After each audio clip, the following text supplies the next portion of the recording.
Nous allons parler ce soir du Ghana. Le Ghana, évoquer le souvenir de l'ancien chef de l'État John Jerry Rawlings, décédé le 12 novembre à l'âge de 73 ans. Il n'est pas encore inhumé. Rawlings, au-delà de l'homme qu'il a été, du père de la démocratie qu'il a été pour le Ghana, est aussi considéré par beaucoup comme un héros panafricain. C'est cette dimension du personnage que nous abordons ce soir avec notre invité, Dr Kwasi Asogba. Bonsoir.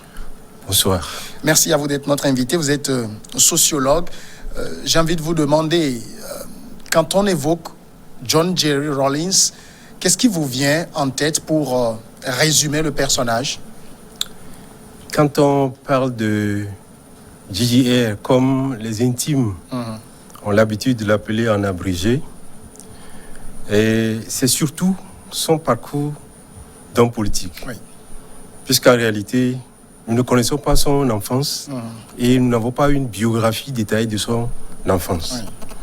Donc, pour parler de JJR, nous parlerons très sobrement de sa naissance, de sa scolarité, de son admission à l'école, à l'académie militaire de Téchi, et puis après, de sa vie politique.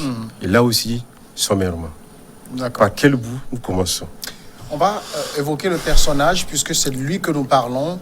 Son enfance, est-ce que c'était une enfance, j'allais dire, un peu distinguée ou c'était juste un enfant ordinaire? Distingué et ordinaire. Distingué parce que c'est un descendant d'Européens. Oui. Et descendant d'Européens, dans nos sociétés, il est déjà distingué. Oui. Ordinaire, de par l'éducation qu'il a reçue de sa mère, qui est de Keta, dans la partie Ewe du Ghana. Donc, il est à la fois le double personnage d'enfant normal et puis distingué. C'était ce qu'on appelle un métis. Son papa est écossais, sa maman est ghanéenne. Oui. Mais l'histoire raconte que c'est sa maman qui l'a éduqué puisque son papa n'a jamais reconnu la grossesse. C'est bien cela?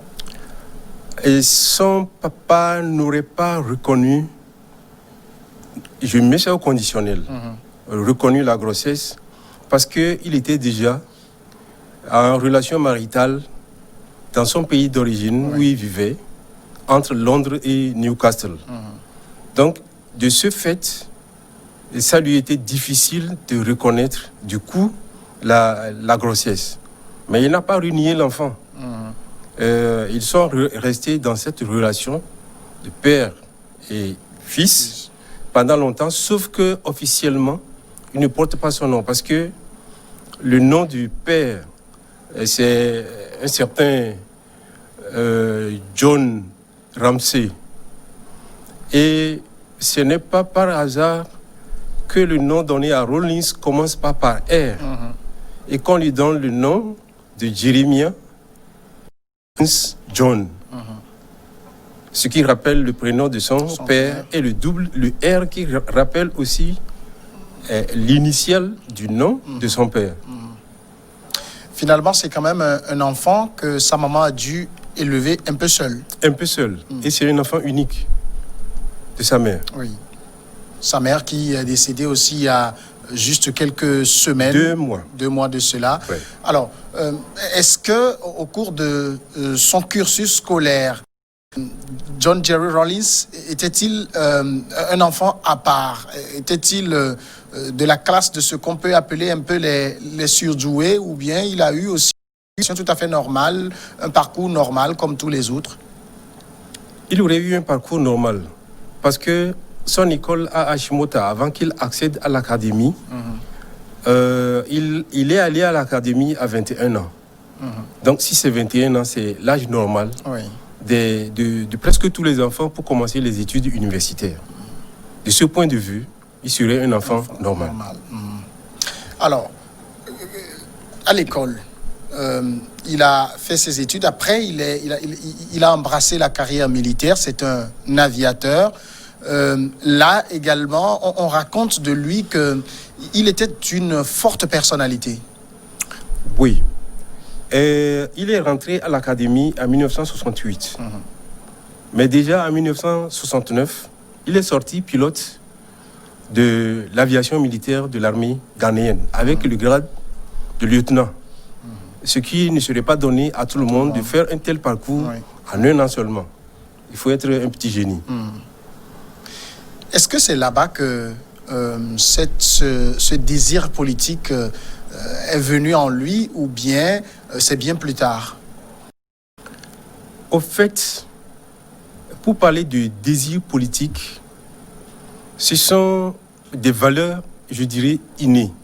Parce que pour aller à la politique, la vraie, il faut avoir de l'altruisme et de la compassion pour les autres, aimer son pays pour être à la hauteur où il est parvenu. Disons, c'est un politicien anormal. Parce que militaire d'abord. Et il a tenté un premier coup d'État au regard de la pauvreté dans laquelle baignait le Ghana de l'époque. Et il doit nous souvenir, parce que ceux qui seraient de mon âge, que entre 72 et 79, le Ghana était dans un état de délabrement total et les gens venaient s'approvisionner. Pas parce qu'au niveau du Ghana, il n'y avait pas des moyens de s'approvisionner. Parce qu'il y avait, après Nkrumah, il y avait une cohorte de généraux corrompus et qui ont pris l'habitude de créer artificiellement la rareté des produits de première nécessité et pour pouvoir s'enrichir. Donc c'était plutôt cela qui a déclenché en lui une certaine révolte. Bon, lui dont la mère est de Keita, de milieu moyen, et qui a vécu quelque peu, même s'il est métis, dans de la pauvreté. Donc il connaît la pauvreté. Et que des gens volontairement veuillent maintenir les autres dans sa pauvreté, c'est ça qui a fait déclencher en lui une certaine révolte pour aller au premier coup d'État le 15 mai 1979. Mais le coup d'État a échoué. Et il fut mis en prison, condamné à mort. Et 3 semaines après, il a été libéré par les autres qui avaient beaucoup d'amitié et d'égards pour lui, compte tenu de son altruisme.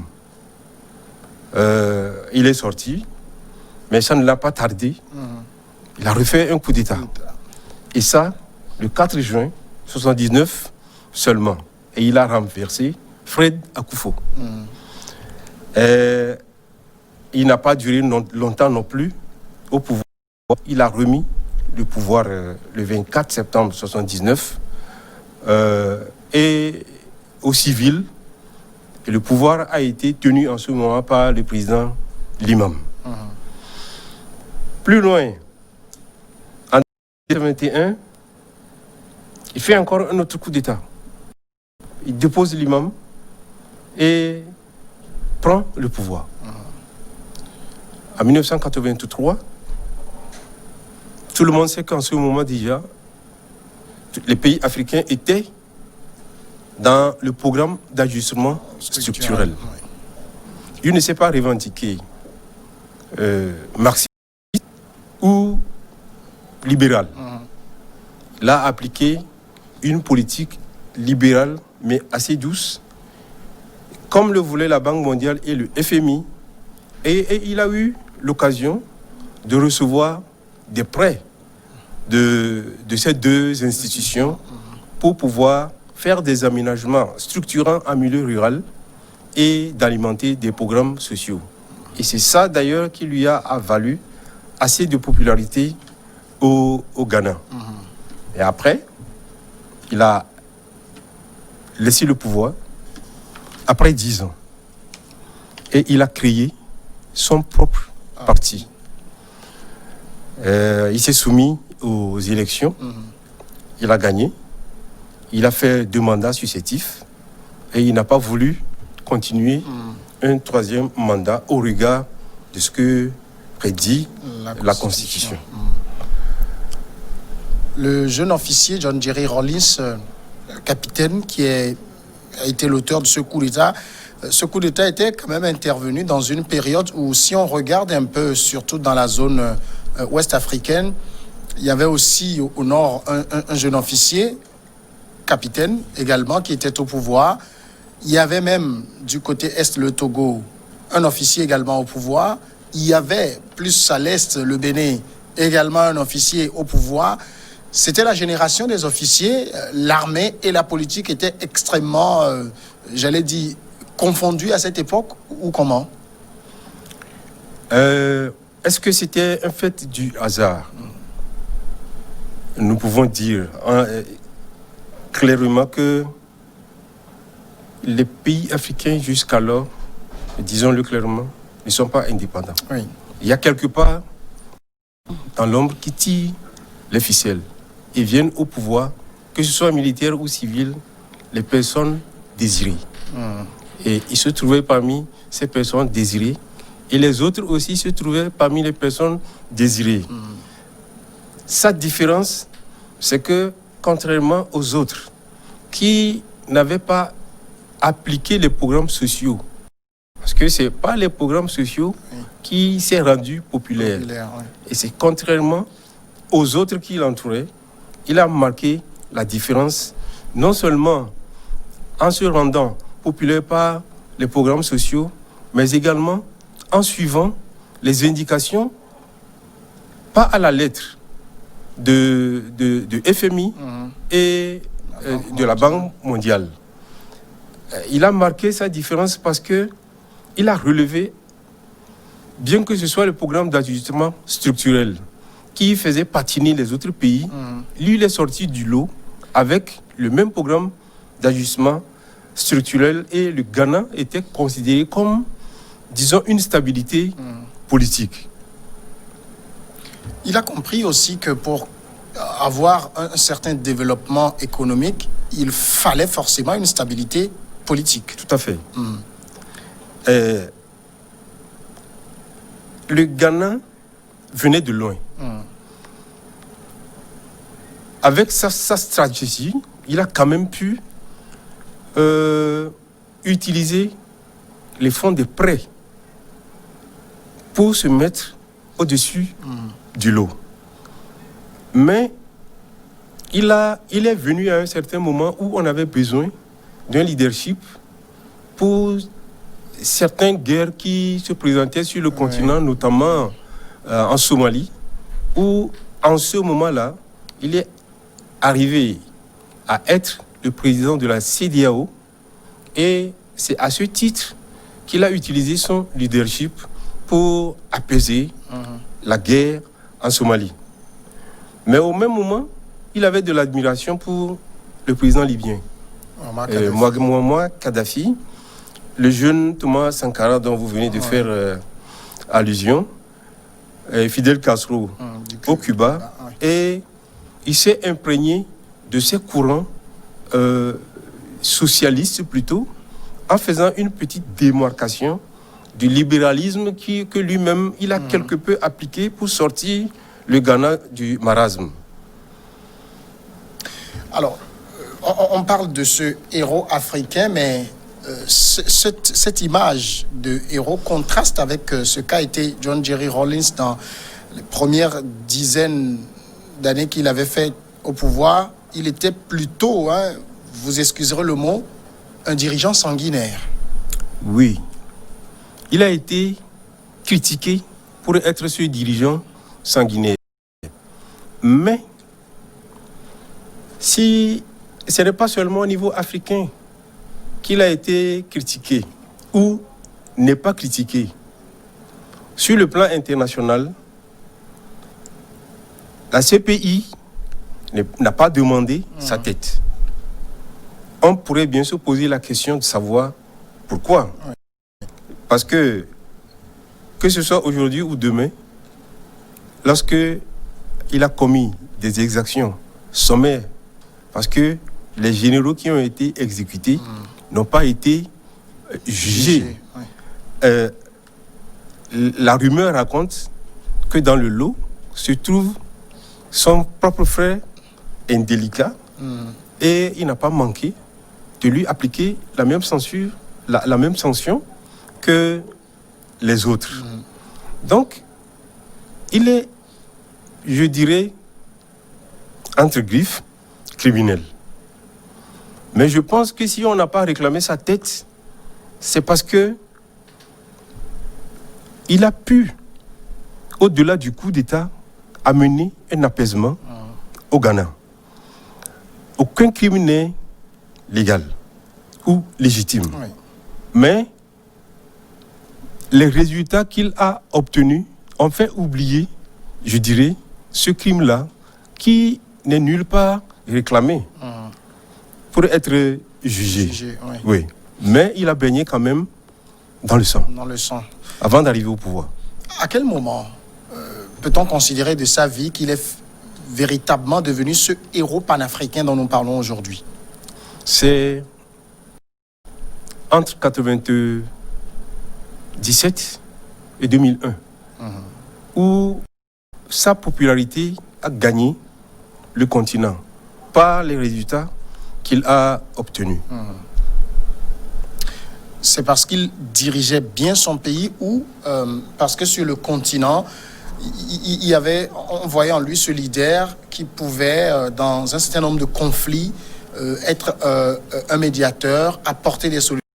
C'est à cause de ce qu'il a fait au Ghana ou sur le continent? Sur le continent, même Jean Ping, qui a été le président de l'Union africaine, l'a recommandé pour aller en Somalie. Et ce n'était pas un fait du hasard.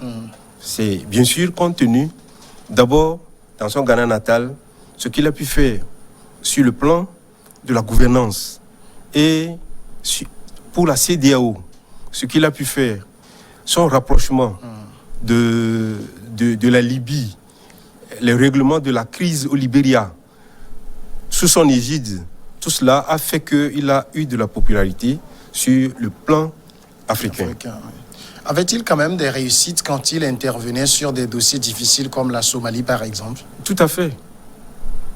Il a pu faire taire les armes en Somalie, même si ça a repris après.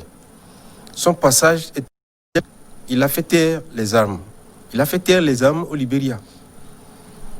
Et beaucoup de personnes, même les Nations Unies, n'ont pas réussi à faire taire totalement les guerres.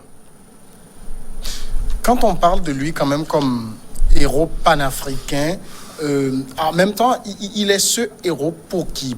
Plus pour la jeunesse que pour les personnes d'un certain âge? Il est arrivé assez jeune au pouvoir. Donc, la jeunesse de mon époque avait connu Rawlings et adoubé Rawlings. Cette génération n'est pas encore passée. Donc, a encore en mémoire, disons, la popularité de Rawlings et ne manque pas d'en parler aux générations ou à la génération suivante. Et il va demeurer longtemps ce héros panafricaniste parce que on n'a pas encore eu l'occasion de trouver un autre qui a ce charisme africain ou panafricain. Pas encore. Celui qui aurait pu l'être, c'est probablement Sankara, mais qui a été, disons, il nous a été enlevé très tôt. Si je vous replonge dans le souvenir des années 80, où on voyait Thomas Sankara d'un côté, où on voyait John Jerry Rawlings, les deux avaient pratiquement le même âge, impulser un certain leadership à leur pays. Est-ce que vous, qui étiez jeune à l'époque, ça vous rendait fier de voir de jeunes officiers mener la barque de leur pays dans cette direction? Tout à fait. Disons, pour ma génération, ceux qui nous ont reçus au lycée, c'était les premiers cadres sortis des universités occidentales et qui n'avaient des yeux que pour la révolution chinoise, dont on parlait tant dans les lycées. Et c'était pour nous un paradigme Parce que pendant que ceux qui nous dispensaient les enseignements avaient des yeux pour la révolution chinoise, la littérature que nous avons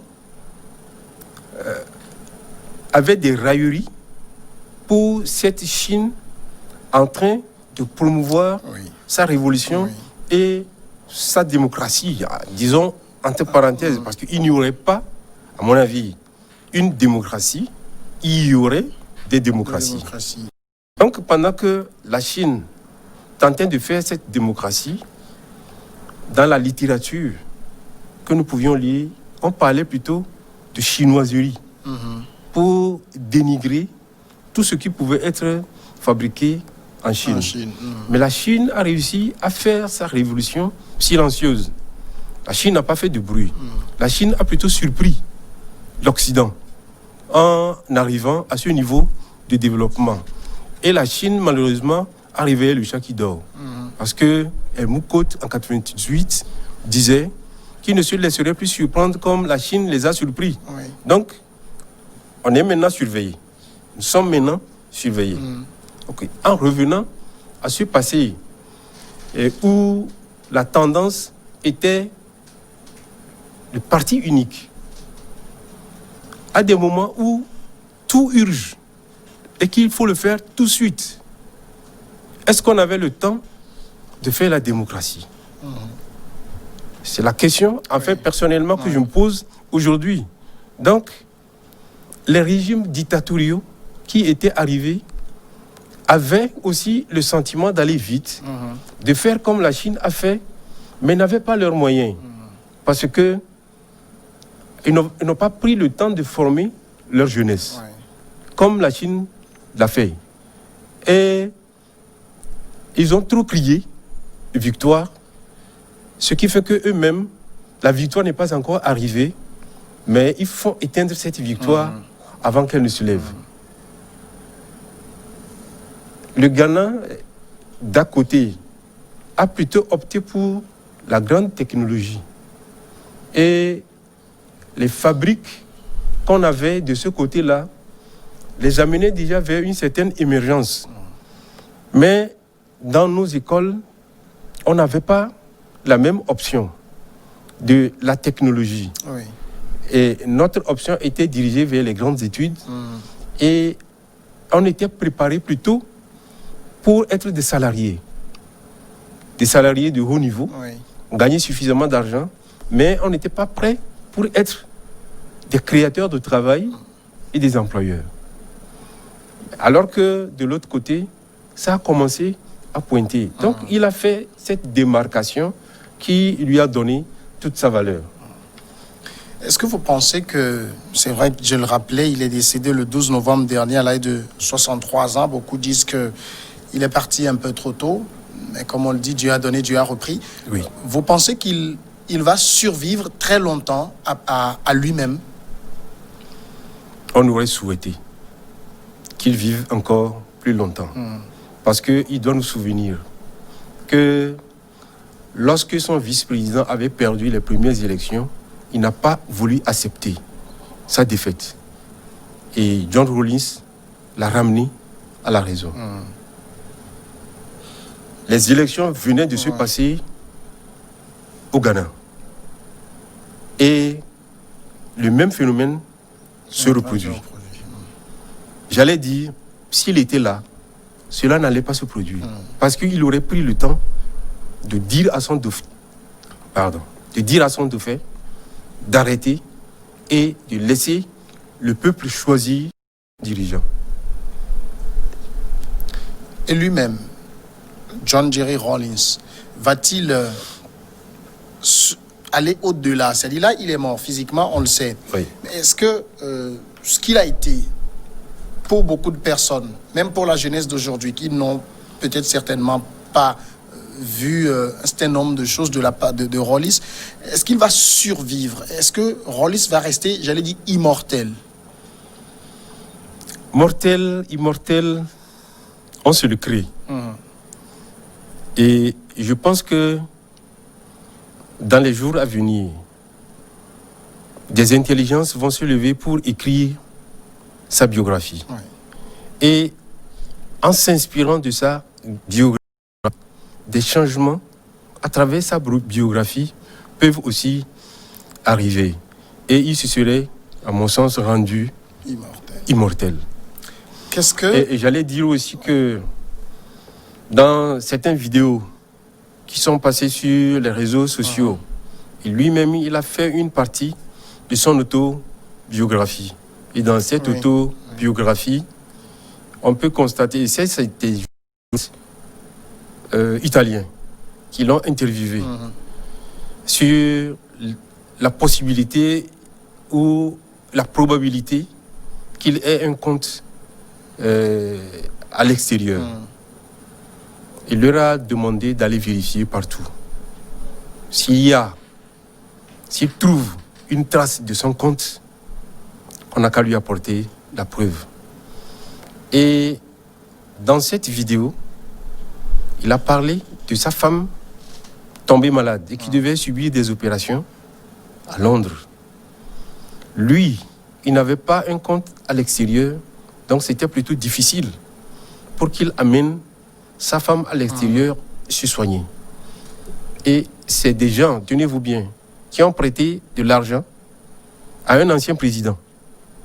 Ancien président. C'est des gens qui lui ont prêté de l'argent pour qu'il ouvre un compte là-bas pour pouvoir soigner sa femme.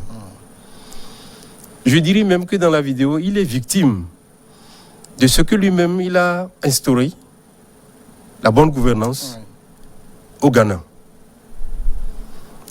L'ambassade n'était pas prête à venir à son secours en situation de maladie de sa femme.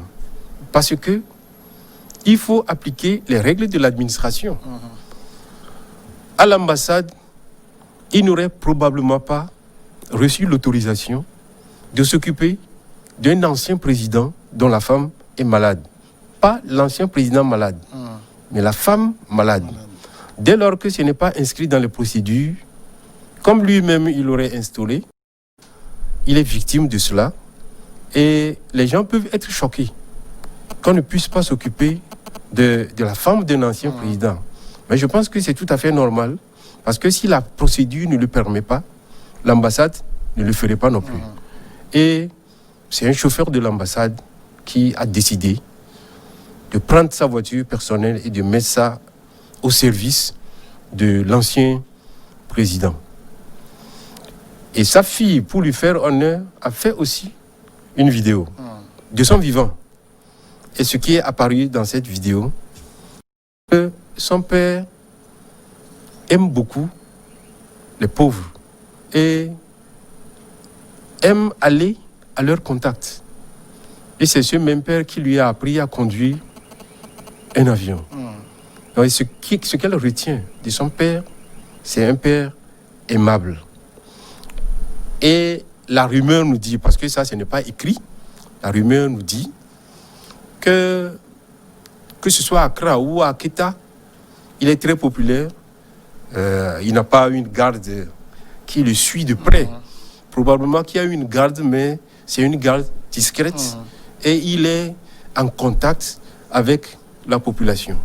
Et certains même disent que c'est peut-être à cause de cette popularité qu'il a attrapé le coronavirus lors des funérailles de sa mère. Mais ça, nous n'avons pas vérifié. Docteur Kwasi Asagba, on n'aura pas le temps de parler de ce personnage tant il est grandissime. Merci à vous d'être passé, évoquer le souvenir de John Jerry Rawlings avec nous. Nous l'aimons bien. Et le jour où on aura à faire son enterrement, notre souhait est que tout le monde s'habille en blanc. En tout cas, ceux qui l'aiment s'habillent en blanc. Et on aurait des ballons de brodage sur les véhicules. Tout ce qui peut être blanc, noué à notre tête ou à notre poignet, ce serait souhaitable. Et vous allez voir que ma tenue n'est pas encore le blanc clair. Et cette tenue va s'éclaircir au fur et à mesure qu'on va s'approcher du jour. Du jour. Merci beaucoup à vous. Vous êtes sociologue. Voilà, on va s'arrêter ici et puis marquer la pause. Le journal Les Regards Croisés.